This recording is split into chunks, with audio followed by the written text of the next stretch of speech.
Welcome, Zach. Good to have you here. Yeah, thanks for having me. So you are a 4-time entrepreneur. Now you are an investor, and you are known as the unicorn whisperer. Tell us why. A little bit of my backstory kind of answers. So my last company, when I was graduated from, I went to grad school in Ireland, in Limerick. For those of you who've never been to Limerick, it's in Ireland it's known as Stab City. It's kind of a weird place. But so I was there, and I didn't know what I wanted to do with my life, and I got in the car and drove across the country to San Francisco. This is 2005. Slept on buddy's couch for a month, went to Burning Man, and I started crashing tech conferences, just trying to find a job. And I didn't want to tell anyone I was looking for a job because no one really likes that guy.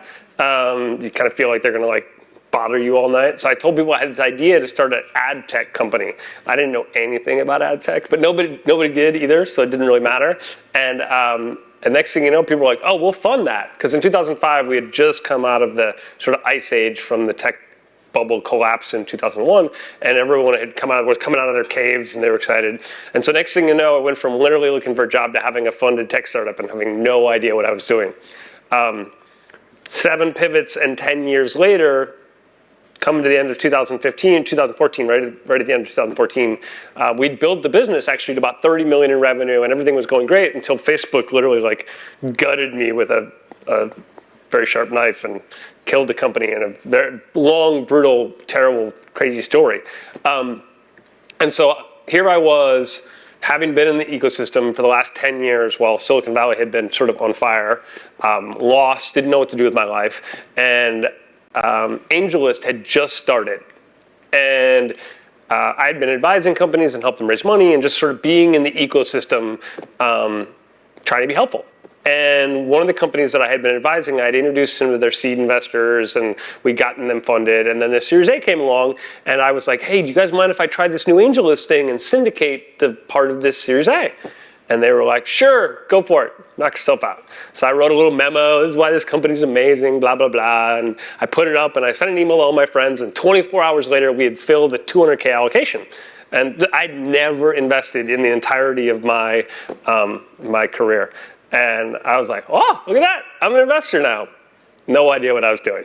And so then that year, while I'm licking my wounds from getting kicked out of the company, I didn't have a role going forward after we sold the company. So 10 years of my entire being this company to suddenly being lost, kind of like one of those lonely, wet, sad little puppies that wanders down the street and you don't know where it's going to go or what it's going to do. I mean, literally that's what I was. So I was starting to invest, and so I invested in a couple more deals. It turned out the next 3 deals I invested in very quickly all became unicorns. So the first 3 companies I invested in are now have a market cap of over $30 billion. And so someone wrote that I was a unicorn whisperer, which was not true because I had no fucking idea what I was doing whatsoever. But now I cannot escape that for whatever I do. Literally that name follows me around. And for whatever reason, conference organizers love to use it because it sounds like I'm important, even though I was just dumb luck. But yeah, I was lucky enough to get as an early investor in a number of companies, and then people thought it meant something, but it was just luck. Okay, yeah, that's long story. Interesting, and it's quite a nice way to introduce yourself. So, if we start about the kind of current state of the venture space. Yeah. So, what do you see that perhaps we're not talking about that much from your vantage point? Yeah, I mean, for the last decade until 12 months ago, any idiot in my job looked like a genius. I mean, literally everything went up. So during that period, I invested in about 65 companies, early stage, pre-seed, seed, all B2B software. And in that period, over 8 years, they just all would raise more money easily. I mean, it was brilliant. It was invest in company, mark it up, invest in company, mark it up. And of those 65 companies I invested in, we've sold 14 of them, and we only have 2 go bankrupt in all those years. And it's and that's not because I'm good. Everyone was in that similar vein of just because there was so much capital rushing into the early stage ecosystem, it was an amazing time to be an investor. And unfortunately, free money eventually came to an end, and about 12 months ago, it was like hitting a wall. I mean, that stopped, and it stopped hard, and it stopped really fast. And so now a large number of the companies that I'm an investor in and a large number of companies in the ecosystem are now in a very difficult spot because they raised capital at incredibly high prices relative to where they should be, where the historical valuations relative to their stage or their revenue or whatever metric you want to use. And yeah, it's challenging. So for instance, like what we were seeing in 2021 was, I would be an early seed investor in a company and we'd get it to about $1 million in revenue and everyone would be like, yay, we're winning. And then a big VC firm would show up and they'd be like, okay, we'll do $20 million on a $100 million post valuation. And we were like, woo, we're all so smart. Look how smart we are. We invested at 10 million and now it's worth 100 million. We're brilliant. And I mean, obviously in retrospect, that was a bad idea, but there's a lot of companies now in Silicon Valley and around the world that are in that spot where they raised too much at too high prices, and now the workouts are happening as we speak, and they will for the foreseeable future. So that, yeah, we're in the middle of a pretty gnarly bear market. But AI, on the other hand, like what we're seeing in AI is the complete opposite of that, which is that the power in terms of at a product level and in terms of where the companies are going is so massive. And then as a result, the capital that's rushing to fund AI companies, it's like a tale of two cities. On one hand, it's all death and despair and everyone's going to go out of business. And on the other hand, like literally the future of everything is happening as we speak in AI. So yeah, it's a crazy time to be in this job. Yeah, so I've been a founder myself a couple times. And one thing I tell also to many of our founders, our portfolio companies, that be aware of raising money at a too high valuation. I know it's tempting. It's really difficult to say no, but you pay a price which sometimes is quite hefty after it. But it's terrible coming from us. I mean, here we are, the investors who we are incentivized to get a low price to buy more of your company, and we're telling you to raise money at a lower price. And so obviously when we were entrepreneurs, we were like, fuck those guys.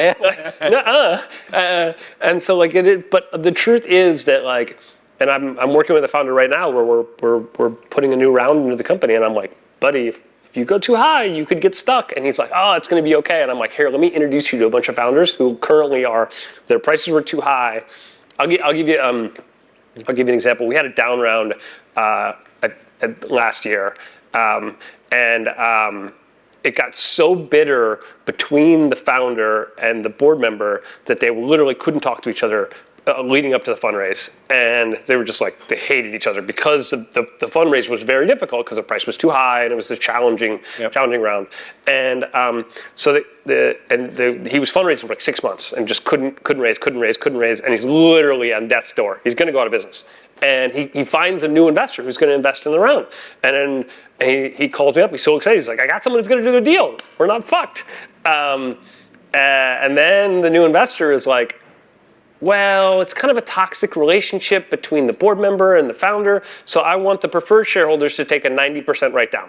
So the down round would effectively crush all the preferred shareholders, the earlier investors, and the new investor would own the majority of the preferred shares. And so the board member's like, fuck that, shut it down. Shut down the company, write it off. And because when you take a 90% haircut, I mean, you might as well take zero. So here I am. Maybe I had like $500,000 into the business. So not enough to be like a big investor at the table, but big enough that I cared. So here I am. The founder is crying, literally crying, because he had been fundraising for 6 months. He finally got to somebody saying yes, and the board member who he hates is like, shut the business down. I don't care. Write it off. The new investor is like, hold on, why am I getting in the middle of this mess? Like this, I don't want to get in the middle of this mess. And so we had this negotiation that then transpired for 6 weeks where I was on the phone hours and hours and hours between these three parties trying to negotiate a settlement. And so the board member is clearly just playing game theory, which is like, well, look, if I say shut it down, they're going to give me a better offer and I'm going to end up in a better place. And I'm done with this company anyway. So like, and the risk is pretty low that they're going to let it go to zero. And so therefore I can take this hard line, and if it gets shut down, I really don't care, because he hated the founder anyway. And the founder is like just trying to navigate these two titanic egos who also hate each other anyway. Trust me, you don't want that. Like, as a founder, I highly recommend that you don't put yourself in a situation where you have to go through that shit. It's not fun. Yeah, it can be very hard. It's terrible. So I think now we have another problem, right, with the valuations sometimes too low. But I mean, in this time of volatility, what do you look at when kind of prioritizing, when making your investment decisions? I think there's two answers to that. There's the AI answer, and then there's the non-AI answer.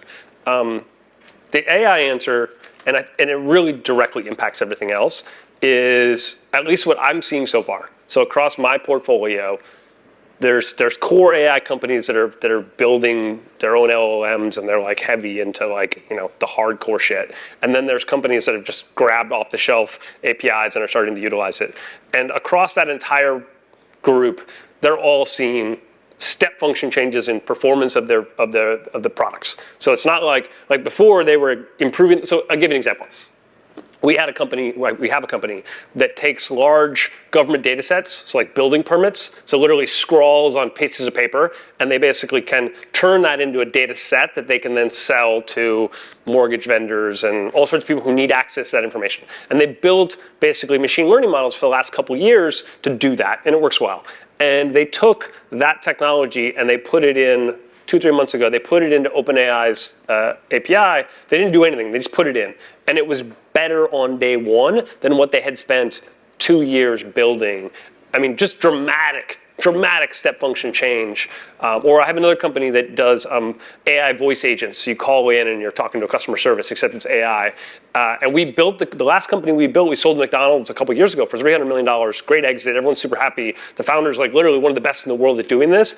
And the new product is 10 times better than what we just sold for $300 million a couple of years ago. I mean, it's just like night and day difference in terms of technology. And so if you look across the portfolio, at least from what I see, that's happening all over the place. So the growth you can think of in terms of customer adoption for that level of capability will be really high. Because if you think about like when you call in right now and you talk to an AI, it sucks. It doesn't understand you, and like it's very limited set of choices, and it's like, oh my God, give me agent, operator.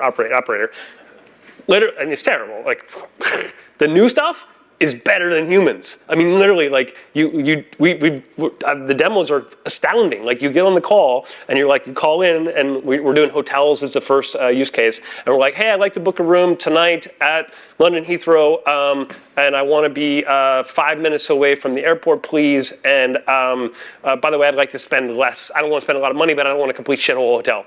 And something that sounds like a human's like, great, here are your 3 options, and here are the prices. Which do you want? And then boom, it's done. And so you think about that, every single call center person in the world is suddenly at risk, because now instead of sitting on hold, it answers on the first ring, and it has access to the data, and it speaks your language. It speaks at the speed that you speak at. It uses, like, if you're from Minnesota, it's like, yeah, you betcha, we got a good hotel over here. I mean, it's crazy, right? So anyway, so that's the AI answer to your question, which is just like everybody in Silicon Valley, me included, is just hyping as hard and as fast as we possibly can. And we're all just like, the FOMO is just intense. And we're all like, wah. Now that said, Silicon Valley is really good at getting hyped up and getting FOMO. And we've failed on this before. So take this all with a fistful of salt, that this could just be one more head fake. But I haven't seen anything yet. So then the existing portfolio, I mean, it's challenging. It's really challenging. I mean, I think you've got to go back to basics. You've got to figure out how to get your burn down to a place where you can either grow into your valuation, or you can take the time to use AI to build new products to reignite growth. But at the end of the day, the investors are going to chase the growth. And so if you're not growing anymore, and a lot of companies that are starved of capital now, or if their growth is really slowed down, you're gonna suffer compared to the hot new thing that is, XYZ AI company. Yeah. Yeah. So how do investors and founders, how do they think, what do you think are the main differences? Because it's in the situation where a group is chasing another growth avenue, and you have a group of founders perhaps is stuck in the old products. How do you compare? How do they think differently, and how fast would they change and pivot? I think the challenging thing about being an investor, so you go back to the beginning of our conversation, I got lucky back in 2015 and invested in all those companies that were big outcomes. And it wasn't just because I was smart. It was because I was in the right place at the right time as a lot of new technology had shifted into this B2B use case and was starting to basically get deployment and distribution. And so if you look historically at venture capital as a business, there's a lot of it is sort of how smart you are as an investor, but much, much more of it is the timing of the technology wave. So if you wrote checks into the early days of mobile, or the early days of the internet, or the early days of the SaaS startup, or the early days of cloud, you did really well regardless of how good you were at your job. And if you basically did not hit one of those waves, you did pretty piss poor. And so that leads to this sort of herd mentality in the ecosystem where investors just all chase whatever the new thing is because they want to be in that new model, that new curve. Because if you get into that, it's a good outcome. And so I think that's one of the challenging things for entrepreneurs. When I was an entrepreneur, that was a challenging thing for me to understand, because I spent all my time thinking about customers, revenue, product traction, like all the day-to-day work of building a company.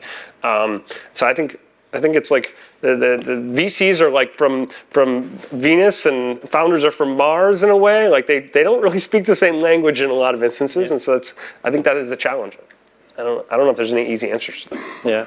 So we talked a lot about VCs and investment, and then I want to bring a bit the conversation to part of what we do, and leverage on your experience in B2B. So there is another source of revenue, especially for B2B companies, that is securing corporate revenue, corporate contracts. Yeah. So what's your view in terms of that as a priority? I think that has less volatility than fundraising. Yeah. And probably you have a couple more stories to tell as well. Yeah, so I think enterprise sales, first of all, what you guys do is I wish every company that I invested in would get you guys to invest in them so that we could exploit the power that is that having a champion inside of the corporate. Because I've, as both as an entrepreneur and then working with the companies that I'm involved with, corporate sales can be, they can be just the most horrible, terrible, excruciating experiences of your life. You go into that, and especially if you don't have a guide and you don't have a champion and you don't have someone to help you, you can really quickly fall into the trap that when you're initially selling your product, you're just looking for people to say yes. And somebody says yes, you're like, oh yeah, great, awesome, you want it. And the problem is in corporate, that first yes is like literally, it's just often a head fake, because the hard part about corporate is not getting the person you talk to say yes, it's getting their boss and their boss and their boss and their integration team and their privacy team and their lawyers and to also say yes. And so oftentimes you can get that first corporate customer who says yes, they lead you this long winding road where eventually you run out of food, water, and you die on the trail. Yeah. You think I'm joking? It's fucking terrible. We did a deal with Amazon at my last company where we ended up. They came to us and they're like, we want to work with you, and we were like, great, woohoo, Amazon, holy shit, corporate deal with Amazon, fuck yeah. 12 months later, after they had basically forced us to give them warrants, and after basically like hell of negotiation, we finally got to the end point of that deal, and it turned out to like generate zero revenue. Yeah, what I would recommend with corporates is like the most important thing to think about is the yes is much less important than the yes, but that you have to ask. It's like, okay, yes, but let's talk about what else we need to do. Let's talk about who the champions are. Let's talk about what the integrations look like. Let's talk about what the blah, blah, blah, blah, blah, blah, and realize way ahead of time that like that work that's going to go into the corporate deal is the hard part, not getting to the yes. And I think a lot of founders get caught up in the yes. So yeah, if I had a Sherpa like you to help me go through my corporate deals, I'd be like, please help me. Yeah, I think we try to protect as much as possible the time of the founder and the startup team. Yeah. Which is, in my opinion, the most precious thing they have. Yeah. I mean, money you can raise. Yeah. But if you're not ready by the next round, you can't. You run out of time. You run out of money. Yeah. And corporate people quite often don't understand that. So we try to be in the middle. But although we are the middleman here, we try to manage things from both sides to speed up the. Or just having a trusted partner to help set expectations. Like, Yeah. I think a lot of, when I was a founder, I was delusional in a lot of ways, and I lived in a fantasy land of my own sort of creation. And have someone like you there to be like, hey, that Amazon deal, it sounds really good, but here's why it might not be good. That's super powerful. So, yeah. Yeah. Interesting. So as corporates, one thing you mentioned recently is more and more involvement from corporate executives as angel investors as well. They want to tip their toes in the venture market, and they are investing in the space. Do you see that really as a trend, and how do they get started doing that? Yeah. So one of the cool things is on AngelList, that I got started there, and now I have 5,000 people who invest with me on that platform, which is amazing, right? It's like people all over the world. I imagine there might be people here who've invested with me on AngelList, which is like, thank you, by the way. That's awesome that we're partnered. And so it's turned out to be this like superpower for me, which is that like these folks are senior execs at all sorts of big companies. They're finance people. They're in lots of different awesome positions, and they provide an incredible amount of value, because when they invest, they oftentimes want to not just put money to work, but they want to get involved. They want to help get that company in the doors of their company. They want to be useful in bringing their expertise and their background to the table. And that's actually worked out really, really well for everybody. Like in terms of like, it helps me when I need to diligence a company, that I can be like, oh, here's all the people who invest with me who can help me with that diligence. And then here's all the people who can help me get introductions. And it's just like, it's worked out well. So the advice I have is, find people you can work with as a group to do it with, who can help you and you can help them. Because in a lot of cases, this is a very long road to invest. I mean, you're talking about a decade, and learning the business takes a long time, because you don't get that feedback cycle that you normally get. Like in the public markets, you come up with an idea, you're like, oh, I think Google's going to go up because of X, Y, and Z. You go invest in Google, and then 6 months later, you see if you're right or not. In this market, you literally invest in a company, and then 10 years later, you're like, oh, I was right. I was really wrong. Shit. The feedback loop takes a long time, and so you don't learn as rapidly. And so having people around you who you can work with and partner with, and you can help each other in the process is super powerful. Yeah. Did you see problems with the corporate investors as angel investors? Did you see problems with kind of compliance that actually doesn't really help the startup, but creates further blocks down the road? Yeah, so the ones that I invest with, generally that's their problem. And they tell me over and over again that it really sucks. Like compliance is a real issue. But like, I think as a general rule, if you're an investor, you should not put any costs on the startup as a function of your compliance. So that like, if you have to do the deal and the startup needs to do something for you, enable it for you to do the deal, you just shouldn't do the deal. Because at the end of the day, the startups, like you said, they don't have time. And putting asks on startups that take time away is really, it's pretty bad. So I certainly don't let anyone that I work with basically have particular asks around that. I think it's more of like, you got to figure out your own compliance stuff, and if you can't figure out how to get through that yourself, then Yeah. yeah. Do we have time to have some questions from the audience? The harder the better. Really hard questions. That would be the good time. Awesome.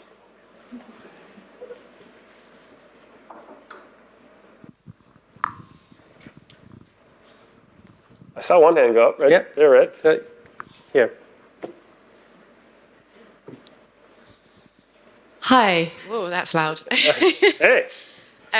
So just rewinding back to your intro, it sounded like a combination of humble brags and getting lucky. So I'm just curious to see whether you can attribute your success to anything else, kind of taking an honest view of, do you think you really just, had a lucky streak? Yeah. So yeah, I think you're right on the humble brag thing. I mean, here I am talking to an audience full of people. Like, I'm clearly marketing, trying to spread the word about what I do and who I am. So like, there's value to claiming that you're good at this job. If I got up here and was like, I'm just a complete idiot, then people may or may not believe me. Yeah, I think it's interesting. The startup grind value set really resonated with me. I've done a lot of startup grind work all over the world and really have enjoyed all the people that I've met through that process. And the value of giving first for me is something that I think is very unique to, I don't know if it was very unique to Silicon Valley when I first showed up there, in that there's this amazing positive sum ecosystem that emerges where so when I got there, I played poker. And I played a lot of poker. And there was this poker game that I played in that was like quarter 50 cent, buy-in for $20, which was like too small stakes, because it was like, this is a waste of my time. But it was a bunch of baby entrepreneurs, and but it I just enjoyed helping them because I like helping startups. And it turned out that that table was literally the founders of Airbnb, Reddit, Dropbox, Uber, and a couple others. So in aggregate, hundreds of billions of dollars of market cap was literally sitting at that table. No one knew, obviously. Those companies, they hadn't even started those companies yet. They were just random little kids sitting around the table playing poker. And so at the table while I'm playing with them, they would be like, oh, I'm trying to get to so-and-so. And because Silicon Valley has that ethos of helping, I was like, great, let me help you. And I got to become good friends with those people as a result of helping them out, because I enjoy it, and also because that's the ethos that really is really part of Silicon Valley. And so I got lucky that I'd been doing that for 10 years as a startup founder, helping people out, being useful, trying to make connections wherever I could. And then when the time came to invest, I had built a big reserve of good karma. And so when the time came, Cruise was one of my first exits and one of my first investments. So when the time came to have coffee with Kyle and I were friends because we'd been friends for a long time because I'd helped him out on some stuff. And then when I was like, hey, can I invest in this round? He was like, sure, because he liked me, because I was useful. And so generally, I think that being useful part that's the big thing. I like that one. That one works for me. So, yeah. Any more? Come on, there's got to be some hard ones. A couple hands. We got one right here. Yeah. We got one in the back, one right here. So we got okay, there we go. I like it. Questions are fun. I was saying, you looking at venture capital in the current state and what we have seen the last 10 years, it seems to be in a bit of a crisis. Can you think of any other investment system that should basically disrupt or take over VC? Like, is there an alternative to equity? I don't know. I think there's value in having folks who have experience, who've got their own capital on the line, who are incentivized by outcomes, and having them as sort of like in a way they're gatekeepers, so that's bad. But on the other hand, you know, they're making capital allocation decisions based on what hopefully was going to work best.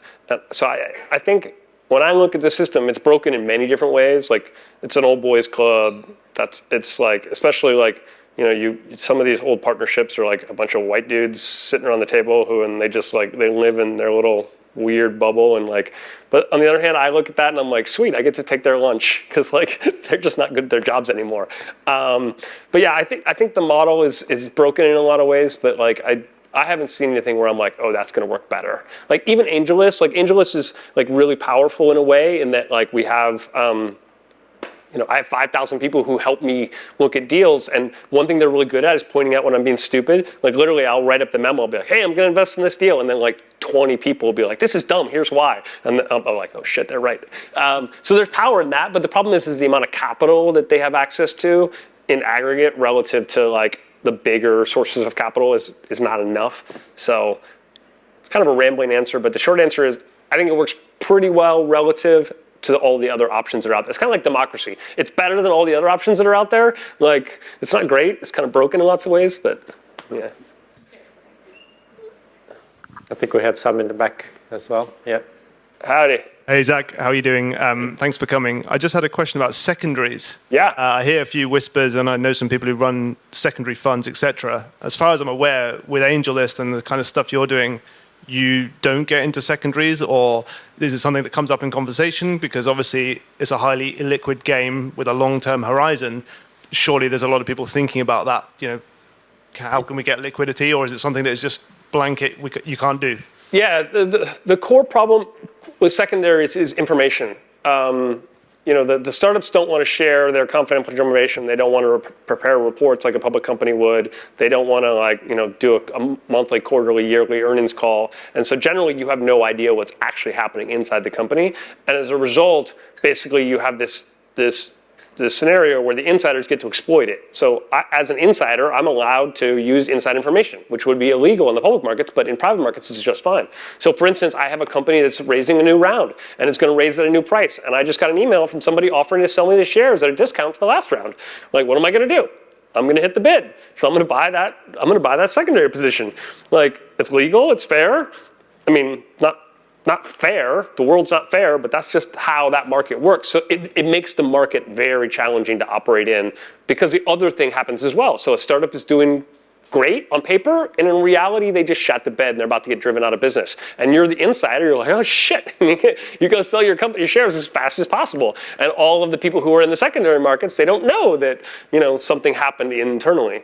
So it's a challenging market. I'm working with a founder right now who's got a really good idea to try to change that. I know there's a lot of people working on it. Hopefully some people figure it out. But for now, it's tough. But everyone wants to solve it. I mean, it would be great if we could be liquid. I'd love that. But yeah, until we figure the information problem, it'll be a challenging problem. There's someone right behind you. Oh, mute. Yes. I love the questions, by the way. They're super fun. Isaac. Thanks a lot for the insights, super useful. My name is Anna. I actually wanted to circle back to the intro part about the part like Facebook sort of ripped with the very sharp knife. So after the brunch, I'm actually the former client of brunch. Oh, good. Good. Yeah. So I just wanted to ask, actually, are you still in the mobile like analytics and space, and the how does the portfolio of those sort of business related, how does it look for you? Do you see some sort of like a future for that? How like what's your stance on that particular industry? Yeah, would appreciate a little bit of the. Yeah, I imagine you guys are also in a bunch of mobile companies as well. Yeah, for me, it's a great ecosystem. OneSignal is another company that I've been there since the very beginning, and I've got a number of analytics businesses that do a lot of stuff in mobile. at the end of the day, we all carry around computers that generate a massive amount of data, and it's valuable data. So I think that business will be here for a long time. So I'm very bullish about it, and I think AI unlocks even more interesting applications in there. So yeah, I'm a big fan. Yeah, I think we did less in the ed tech space. Okay. Although we did, quite a few in the kind of the data aggregation, data collection space for our customers. So it's a space we've been playing. I think one of the fun things about VC is that like you both have to identify these long, big trends and sort of be like, oh, big data, okay, big trend. And then you also have to go down into the details of like, this will actually work. Okay, this founder can actually do the job. She's amazing. Okay, I'm in. And it's fun. It's like the micro and macro are so far apart, but you have to be able to do both. I think as telcos, we take a very different approach than tech companies. It has been very regulated industry forever, since the beginning. So it's a much less flexibility to use and to explore data, much more. I mean, when you see all the discussions about privacy, you never or almost never see a telco company involved in those conversations. Yeah. So that limits a lot of what we can do as well. Yeah. Yeah. Okay, one in the way back. In the back, yeah. Hi, Zach. Oh, wow, that's loud. Howdy. Yeah, Zach, so a question on entrepreneurship. So you founded 4 companies, so that can't be luck, but I appreciate your humility. I definitely was very lucky in my first and only startup. I'm trying to work on the next one, and I feel like, yeah, again, the first one, I really genuinely feel like it was very clear, it was quite lucky. And now the second one, been trying to work on for the last like 18 months, actually also with Julian over here. I was curious to hear your story about the pivots. You know, you said you pivoted seven times or whatnot. Because yeah, on the second one, I feel like not really feeling traction. And I know the problem I'm passionate about solving, but I also don't want to waste my own money or especially other people's money unless I'm like as sure as the first time.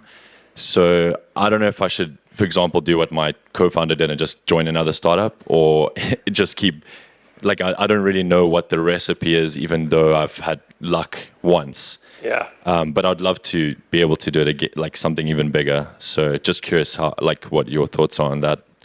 Yeah. Oh man, being a startup founder is the hardest fucking job in the world, because you rise to the level of whatever your own limitations and incompetence is. So like, you think about Elon, right? I mean, you know, I'm sure everyone in the room has an opinion about Elon, but when he goes and he starts a new company on day zero, it's like, you know, X billions of dollars, and he has X hundreds of employees, and he's a sudden success. But then you look at all of his companies, and he's literally almost gone out of business or failed over and over again.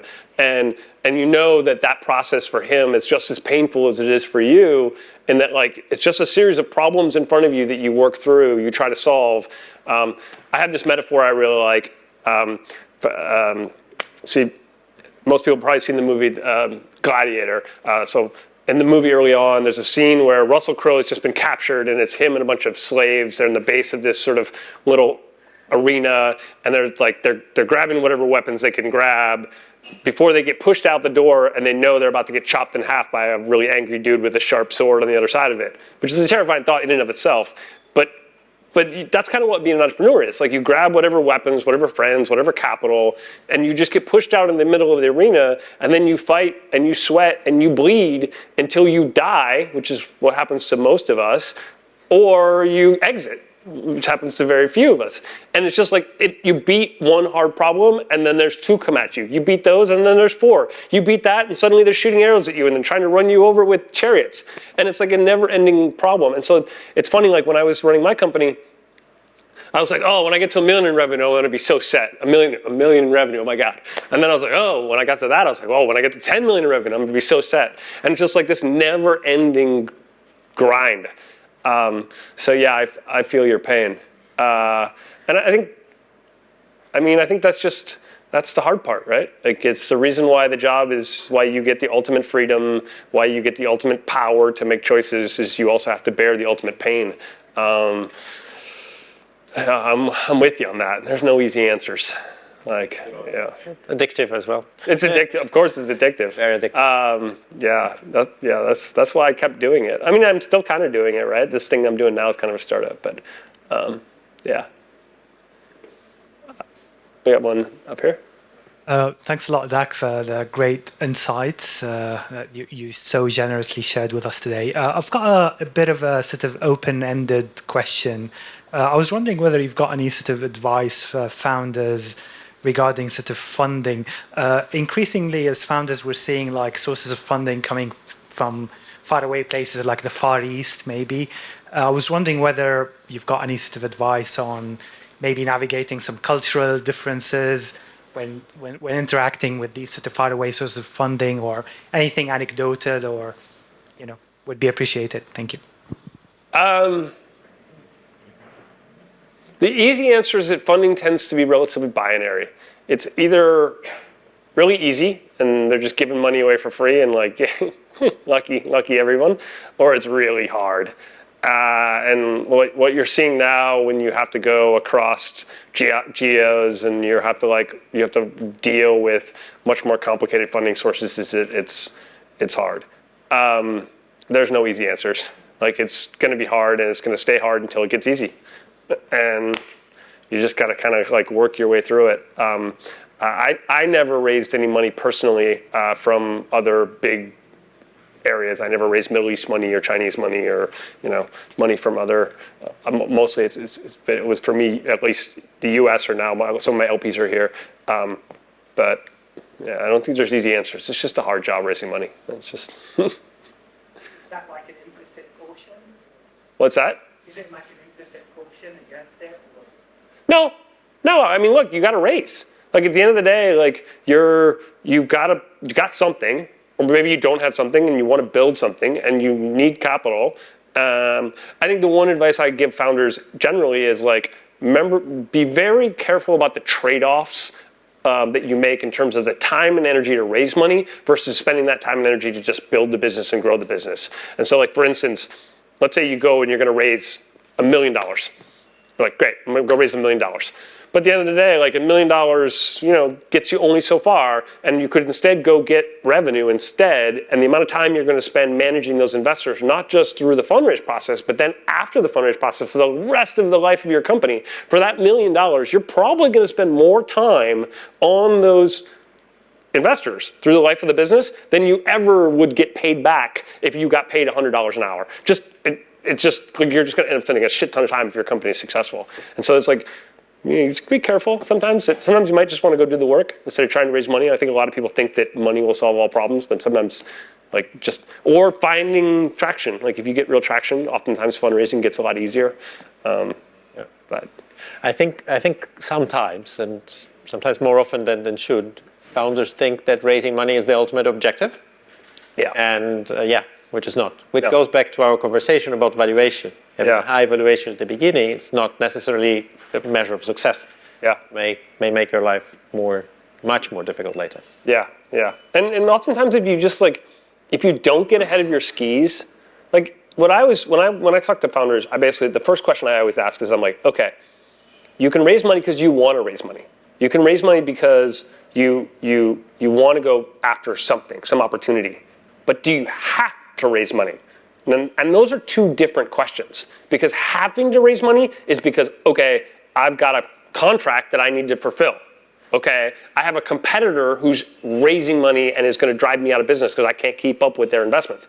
Okay, I have XYZ that needs to happen or my business is going to go to zero. There you have to raise money. But oftentimes they just want to raise money because they just want more money. And oftentimes in a market like this is a good opportunity to be like, hold on a second. I don't want to spend the next 12 months trying to raise money. In my last company, we had raised our round right as Lehman was crashing. Literally, Lehman crashed, and we were just closing our last round. So we'd raised like $1 million, and we bet on this new thing called real-time bidding, which is sort of the underlying mechanism of online advertising. And because we knew we were fucked anyway, so we were like, hey, let's just bet on this new thing. If it takes off, and it literally went from 20 million impressions a day were globally auctioned via real-time bidding when we got involved in it, to eventually 20 million to 20 billion. So we made the right bet on this crazy growth curve, and we were running out of money, and we went fundraising. And I spent a year going into various douchebag VC offices, telling them how awesome this was. And I call them douchebags, and I call myself a douchebag, because like this side of the table, it just kind of makes you a jerk whether you like it or not. And I spent a year doing that, and it sucked so much of my life out. And I had to do it. If I didn't do it, we were out of business. And oh man, if I could avoid that. So yeah, when I say to founders is, if you can avoid a long, nasty, horrible fundraise process just by maybe doing a little more work or changing things, I highly recommend that. Thank you, Zach, for your insights. How do you think AI is going to change early stage venture building? So for example, everything. Would you recommend that early stage founders learn the fundamentals of ChatGPT? I mean, so there's three answers to your question. One, what's AI going to do? I don't know. It looks like it's going to do a lot. I mean, I have yet to see. I mean, all I do is talk to people about it all day long, every day, and all my companies just tell me what they're seeing. And I've yet to see anything where I'm like, oh, we're ahead of our skis on this one. All I'm seeing is the opposite, which is like every time I'm like, I think it's going to be here, and then like a week later, someone tells me something new. I'm like, oh, that might be, and it just keeps escalating. And so, like, in terms of what should early stage companies do, you should just be all in on that. Like, you should just every ounce of your company, every aspect of your company, you should be trying to explore how to make it go faster, better because of AI. The second answer to your question is like, what are the specific things to do? That's the best part is there's so much to figure out that I have no idea. Like the real people are the people who are on the ground with their fingers in the mechs. And that's one of the things that's really good about groups like this is that you can be surrounded by people who are doing new stuff. And so you go to a meetup and you're talking to them and you hear 10 different things that you're not doing. And you're like, oh shit, I got to go do that. And so the competitive pressure of other people learning the tools alongside you forces you to go faster.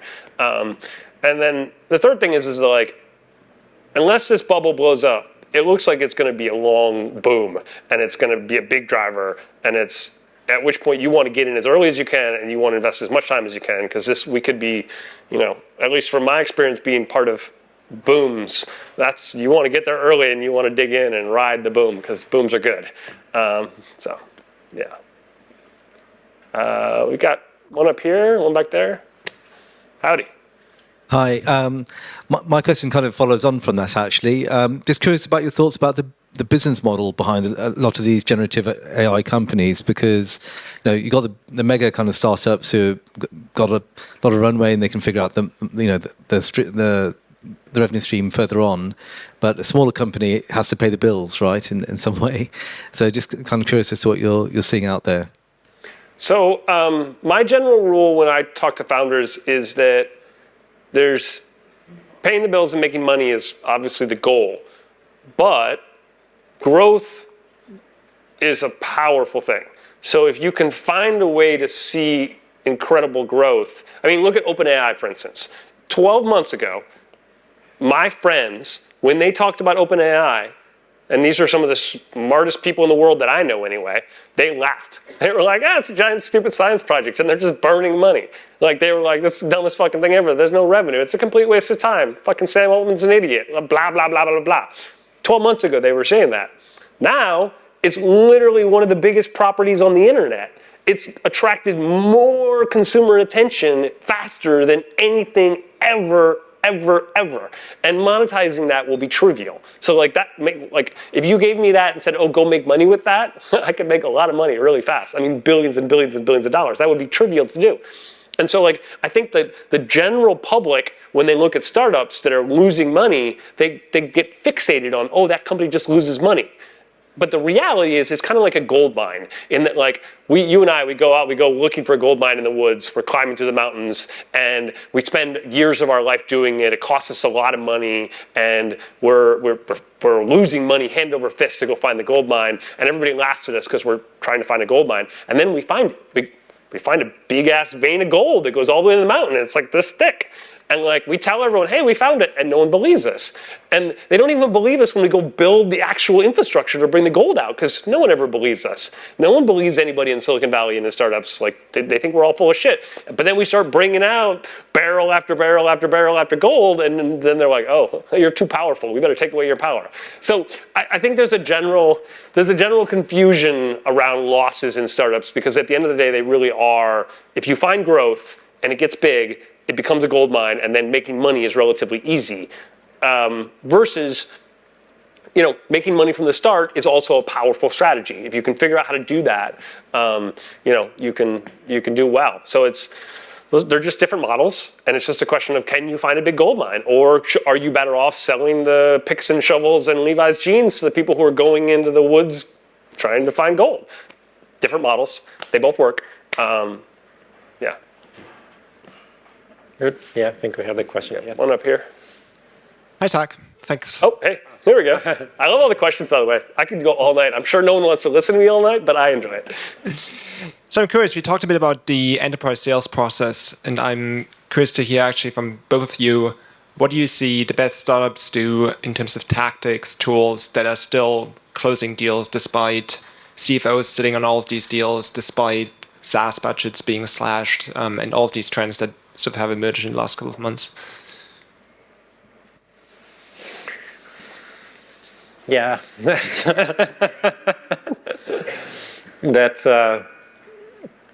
complicated. I don't know how to answer that. That's a bit of complicated question. One thing that I find works really well is, I'm a big believer in the customer development process. Yeah. So Steve Blank's 4 Steps to the Epiphany, like the lean startup sort of mindset of like, go talk to customers, ask them what they want, then go bring them an example of that, see if they like it. I like to say that, like, until you can cold call somebody at 9 o'clock at night on their cell phone while they're putting their kid to bed, describe what you do in one sentence, and instead of them saying, fuck you, why are you calling me? They're like, oh, I need to talk to you tomorrow. Until you get to that level of specificity about solving a pain point for your customers, you need to keep searching. You need to keep asking, finding. You need to search for product market fit happens before you actually build anything. That's like the core of my sort of ethos in startup land. There's a similar thing in enterprise sales, which is the enterprise sales process, development process, is just as important as the customer development process. So the pain of the person who you're selling to, you call them at night and you're like, hey, I have this database that solves this problem that you have. And they're like, oh my God, I want that. That's just the beginning of the process. You need to do the same development process for the sales process for selling into corporates. So you need to understand, okay, I need to go talk to the lawyers. What am I going to run into in terms of legal issues? I need to go talk to their privacy people. What am I going to run into in terms of data rights issues? Do I need to do SOC 2? Do I need to blah, blah, blah, blah, blah. You need to understand, from an enterprise sales perspective, all that shit and have that ahead of time. Because the founders that I know that have continued to do well in this ecosystem are the ones that can help their champions navigate through the internal corporate, because they're pros at it. So the champion's like, I want this. And they're like, great, I know how we're going to do it. Here's how we're going to get it done. And they're a professional at the process. And oftentimes the process is even more important than the product, because a great product without somebody who knows how to sell the process is going to fail. Somebody who knows how to sell the process could probably sell a crap product. So it's like, that's, in my experience with enterprise sales, that's how I think about it. I think I completely misunderstood the question. Okay. I was like, yeah. So maybe I understood. No. I think I completely misunderstood the question. So what we see, I mean, from our side, one of the most important things in corporate sales, in enterprise sales, is to find the right person and the right problem for your product. And sometimes you have, it might make sense for a corporate, but it's not, from like outside in, but it's not the right time for them. It's not on their priorities. It's not on their budget. So when that happens, no matter how good your product, or quite often how good your product, you're not going to be able to sell. They don't have the means, if they want, even if they want to buy, they don't have the means to buy a product. I think that is something important. And sometimes it's for us, it's also very frustrating sometimes. We see products that make a lot of sense for the corporate. It's like, clear case, this is going to be successful. And when you go there, you can't get the traction because there is no kind of buyer. Nobody can make that decision. That's not planned. So a lot of time, the way we like to work is starting with a problem from the corporate. Taking into account, we don't want to waste time of the entrepreneurs, right? So we don't want to waste time from the entrepreneurs. So we start from a problem from the corporate, and then we reach out and scout and find entrepreneurs who could solve that problem. If we start from the problem, we know that there will be traction once you connect them. Right? So that's the perfect match. If you start from the solution, sometimes it works, but quite often it is way more complicated and takes a lot more time. Yeah. So, yeah. Sorry, I completely misunderstood initially. Hopefully, between the two of us, we got your question. Yeah. Hi, Zach. I wanted to say, first of all, I feel very inspired when you talk about your experience, and hence why my question is about your experience. I wanted to ask, so through your time while you were working with startups, while you were a founder, would you say that there is a turning point where if a startup sort of goes below that, it's over for them? And to follow up on that, what eventually happened between in that company where the founder and the board member were fighting? Oh, yeah. The good news is the company seems to be doing well. They send me lots of exciting, updates that they appear to be doing well. We negotiated we got crammed down, but we didn't get crammed down as much as they wanted to cram us down, which, we all knew would end up there, but it took 6 weeks of yelling to get it sorted out. I think to answer your first questions, look, the startups don't actually ever fail. Just the founder quits. And sometimes quitting is the right thing to do. But you can keep pivoting. You can keep trying new things. You can keep coming up with new ideas. You can keep working on the problem forever. And because, in my experience with my company, I'll give you an example. So we pivoted, like I said, we pivoted 7 times. We built something we didn't know we were doing. So we built something and it sucked and failed, and we were like, this failed. We did it again. And then we bet on RTB and we were right, except we lost that race because I didn't know how to run a company that in a competitive ecosystem. Long story, but we failed largely there. And then we found product market fit. And it was, most of you I'm sure have experienced this. You go to a website, you look at a pair of shoes, and then those shoes follow you around the internet, and they're trying to show you an ad for those shoes. Yeah, that was us, and people like us. And those worked really well. And so we went from calling up customers and spending an hour trying to describe why they should work with us to we'd call up the customers and we'd be like, hey, we can give you dynamic, creative retargeting on Facebook. And they were like, I want that. Send me the contract. And so we went from $1 million in revenue to 30 million in revenue in 12 months, 18 months. And they're like, holy shit. And that feeling of getting it to work is like, oh my God, that's everything. And so now the world that I live in is basically the belief that there's the going into the wilderness to find the gold mine, which is an exploration process, and it's brutal and it's hard, and God bless you for doing that. And then you find the gold mine, and then it's, okay, now we got to scale this business up and extract all that gold. And product market fit is the gold mine. It's we found a thing that the customer wants to take that call, and they're excited to have it. And the discovery of that is what my job is all about, trying to find that.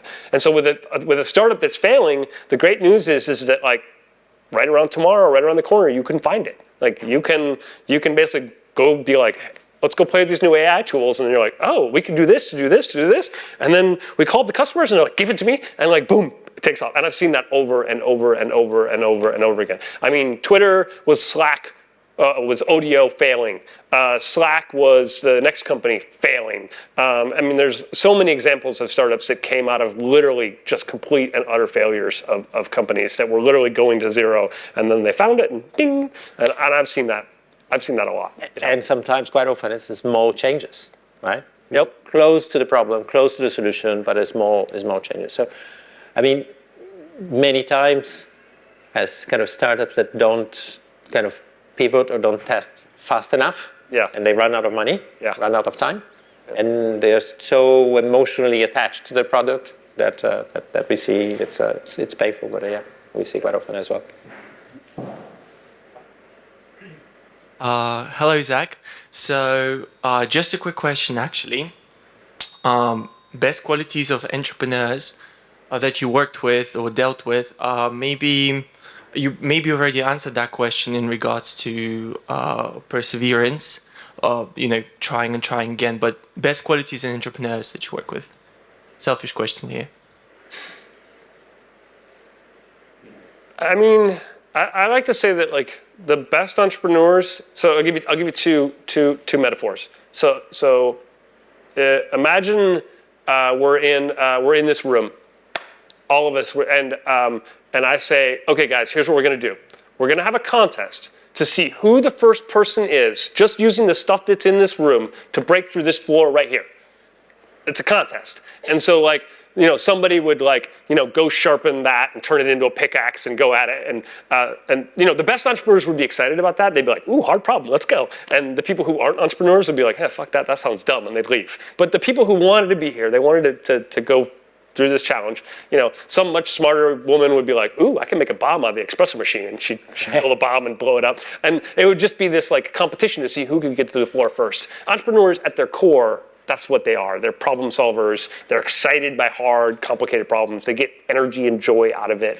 And that's the thing that I really look for is people who just love working on hard problems. They love iterating. They love the brutality of the job.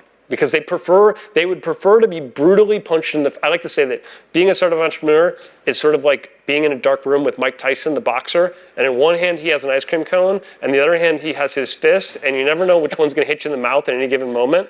And so you literally are going through the day, and you're like, woohoo, we're killing it, and then, I had an experience. Get into the office, we have like 5 or 6 people at that point, and I get a phone call from one of our biggest customers, and he's like, hey, just wanted to let you know that you guys are doing great, just keep it up, awesome work. And we were fucking up left and right, so I was like, woohoo, we're not fucked, oh great, we're not gonna go out of business. And then literally 2 hours later, the same guy calls me up. He's like, yeah, so today's the day I call up my vendors and tell them when they're doing good and when they're doing bad. And unfortunately, your name got put on the wrong list. So, and then just proceeds to tell me all the ways that I was fucking up. I mean, just for a solid 30 minutes. I went from the top of the world to the bottom in 2 hours. And so Mike Tyson gave me the ice cream cone and then just beat the living shit out of me. I think the founders are the ones who are willing to take the pain. And they would rather take the pain than go sit in a corporate cush job and be bored out of their skull but have good pay and have a nice vacation every year and not the brutality. So, yeah. Brave and passionate. Yeah. That's what I would say. Yeah, it's a good one. Good. Awesome. Yeah. Thanks, everybody. That was super fun. Thank you very much. Thank you, Zach. Awesome. Okay.